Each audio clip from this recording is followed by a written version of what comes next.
na karibu Teachkrest. Mimi na wako Bikerubo. Ikiwa wewe ni mgeni hapa, karibu sana. Ikiwa wewe ni mwenyeji, pia karibu sana. Nataka tufanye udurusu wa hapa na pale. Tuanze ufahamu masharti. Soma kifungu kifuatacho kisha ujibu maswali yanayofuata. Tusome ufahamu. Mosi alikuwa kikwazo kikubwa kwangu. Leo anaondoka shuleni hapa. Anang'atuka toka kwenye kazi ya ualimu. Nimefurahi, furaha ya mwenda wazimu. Furaha isiyo na kizuizi. Nafurahi maana najua hakuna mtoto mwingine wa mtu atakayekatishwa tamaa na mwalimu Mosi. Anaondoka hapa, shule hii ipumzike. Wanafunzi wasioelewa mambo vizuri kama mimi wapate kunawiri. Wakija kusoma hapa, wajaribu kuunga moja na moja, washinde kupata jawabu, watajiendea zao kuzumbua riziki kwa njia nyingine, badala ya kupoteza muda wao hapa kwa matumaini ya uongo ya mwalimu Mosi. Waende, wawe ombaomba, waombe, wawe watapeli, watapeli, wawe wakopuzi, wakopue, wawe wezi, waibe, wawe waporaji, wapore, wawe wauaji, waue. Huo ndio ujumbe wangu. Kwani mwalimu alikukosea nini? Aliuliza mwanafunzi mmoja. Alipoteza muda wangu bure shuleni kwa kuniambia kila uchao kwamba nitaimarika. Nitaimarika vipi na mwenyewe zumbukuku? Sijui ngoma ipo wapi. Anakuweka shuleni tu, anajipa subira, stahamala, hekima, upole, ungwana na ucheshi. Ili mtu asiyefaa kuwa shuleni aendelee kung'ang'ania shuleni ilhali hamna unachofaidi. Ningejua mapema kwamba sijaambulia chochote, ningeondoka shuleni mapema ili niende niibe au niue ili niwe mtu wa maana. Hata mimi ningekuwa mtu wa maana. Ningekuwa na magari mazito kuliko wakora wote hawa. Ningekuwa mheshimiwa, ningekuwa bingwa. Kwa nini? Kwa nini kupotezea watu nafasi shuleni ilhali wengine wetu hatukuombewa shule? Kwa hiyo, mimi nimekuwa maskini kwa sababu ya mwalimu Mosi kunipa matumaini yasiyokuwa na msingi. Kwamba uzuzu wangu utakwisha, kwamba sufuri zangu masomoni zitazipisha 100%, kwamba kuwashia povu taa si kuharibu mafuta. Almradi, Jairo alimlaumu mwalimu wake tena na tena. Alimlaumu kwa kumshauri asinywe tembo. Ati tembo kitu kibaya. Ilhali siku hizi kwa kunywa sana, Jairo anaona raha ya kuishi. Akinywa, akalewa. Hata anapotembea bila viatu na kujikwaa au kudungwa na miba, hahisi kitu. Anamlaumu mwalimu kwa kumnasihi kuepukana na ufuska, kusubiri hadi ndoa ndipo kuchuna ngozi, kuwa mwadilifu.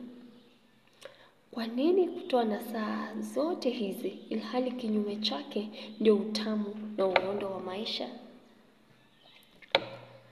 Mwalimu gani huyu asiyejua fika kwamba haramu ni tamu na maisha ni mafupi? Nani amekuwa tajiri akafaidi raha na buraha kwa kuwa mwadilifu? Maisha ni mazuri bila nasaha za mwalimu huyu.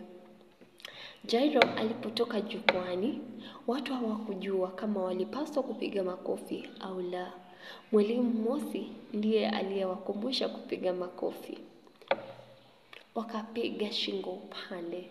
Isitoshe, alimtaka hatibu mstahiki Jairo, kama alivyomuita, aketi kwenye jukwaa la wageni mashuhuri. Hilo kabisa halikutarajiwa, lakini waliomjua fika mwalimu Mosi hawakuajabia sana uamuzi wake huo. Tangu hapo, aliwashangaza watu kwa kauli na vitendo. Karibu na mwisho wa sherehe, zawadi zilitolewa kwa mwalimu.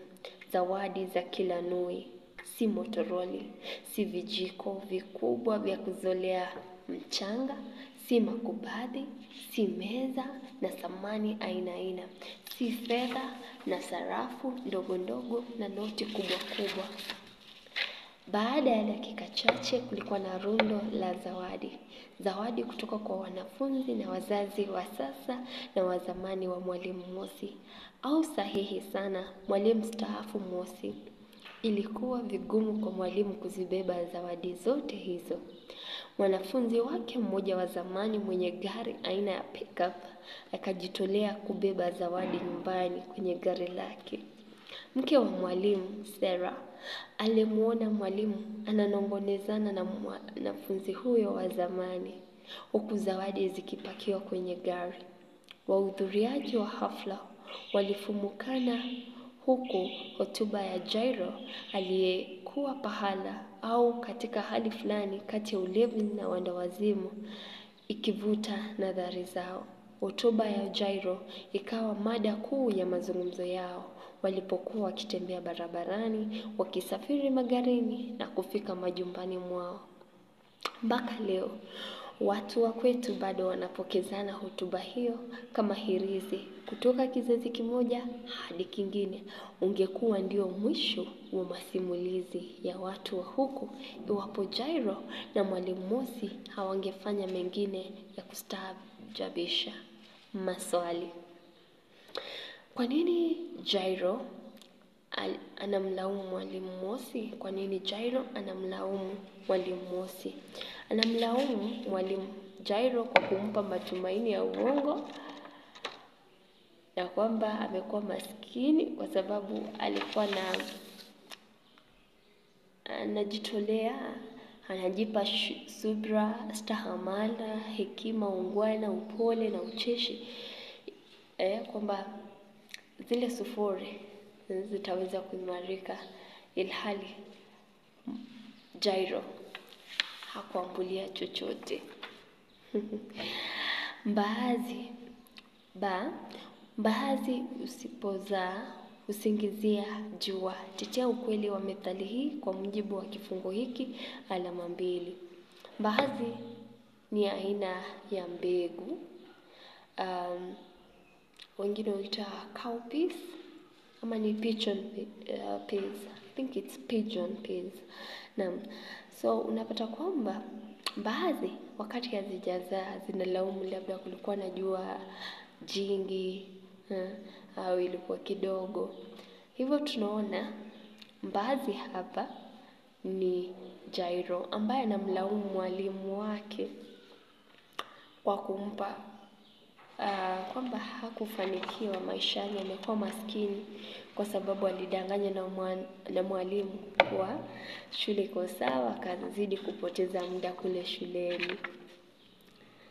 Ilhali mwalimu alikuwa amejikaza, unaona? Na ukiangalia kama katika darasa hilo kuna baadhi ya wanafunzi wa mwalimu Mosi ambao wamefanikiwa, kama yule ambaye alikuwa na pickup aliyekuja kumsaidia mwalimu kubeba zawadi. Hata wale wengine ambao walikuwa na magari ambao Jairo anawaita wakora hawa wote. Eleza jinsi utamaushi unavyojitokeza katika makala haya. Alama 3. Utamaushi ni maudhui na swala hili linamaanisha mtu ameweza kukata tamaa. Mtu ambaye tunaona amekata tamaa hapa ni Jairo. Kwa sababu gani? Anatumia pombe, amekuwa wenda wazimu, ameweza kutamauka. Ametamauka pia kwa sababu anaona kwamba anaposema ningekuwa bingwa, ningekuwa mheshimiwa, ningekuwa mtu, ningekuwa na magari mazito kuliko wakora wote. Hivyo kwa kiasi fulani ni kama anajutia kutoacha shule aende akatafute njia mbadala za kuweza kufanikiwa. Swali lingine, fafanua namna mitindo ifuatayo ilivyotumika katika kifungu hiki. Alama 2. Tabaini. Tabaini ni mbinu ambapo tunatumia si Kiambishi si. Kwa mfano, karibu na mwisho wa sherehe, zawadi zilitolewa kwa mwalimu, zawadi za kila nui, si motoroli, si vijiko vikubwa vya kuzolea mchanga, si makubadhi, si meza na samani aina, si fedha na sarafu. Naona pale si ni mbinu tabaini. Tashbihi ni matumizi ya lugha ambapo tunatumia maneno kama, mithilia, unajaribu kulinganisha. Kwa mfano, mrefu kama twiga, ekundu kama damu, eusi kama makaa, na kadhalika. Anaringa kama tausi. Unalinganisha vitu viwili kwa kutumia kama, mithili ya, ja, kana kwamba na kadhalika.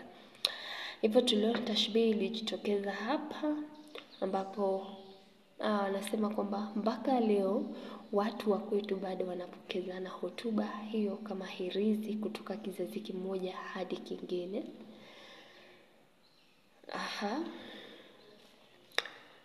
Kuna mbinu zingine zimeweza kutumika pale kama taswira, kuna mbinu rejeshi, wanaporejelea kuhusu kisa cha mwalimu Mosi anapostaafu na hotuba yake Jairo.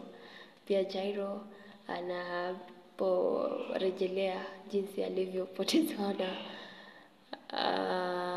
mwalimu Mosi muda kule shuleni kwa kupewa stahamali. Pia kuna ucheshi kwa kiasi fulani na sijui kitakuwa ni kinaya, ambapo anasema mwalimu anajipa subira stahamali, lakini unapata kwamba mwanafunzi hapiti. Na kwa ni kinaya, ni kinyume cha matarajio. Tunatarajia kwamba baada ya mwalimu kumnasihi mwanafunzi wake, basi matokeo yangekuwa mazuri.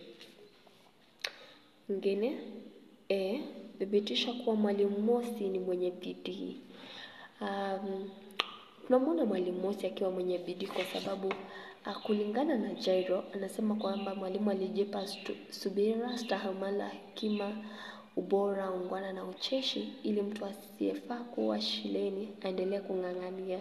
Tunamwona mwalimu alikuwa na stahamala, aliweza kuvumilia. Pia tunamwona akiwa mwenye bidii kwa sababu siku ya kustaafu kwake anapata zawadi kemkem, kuonyesha kwamba alikuwa amefanya kazi nzuri, alikuwa na bidii.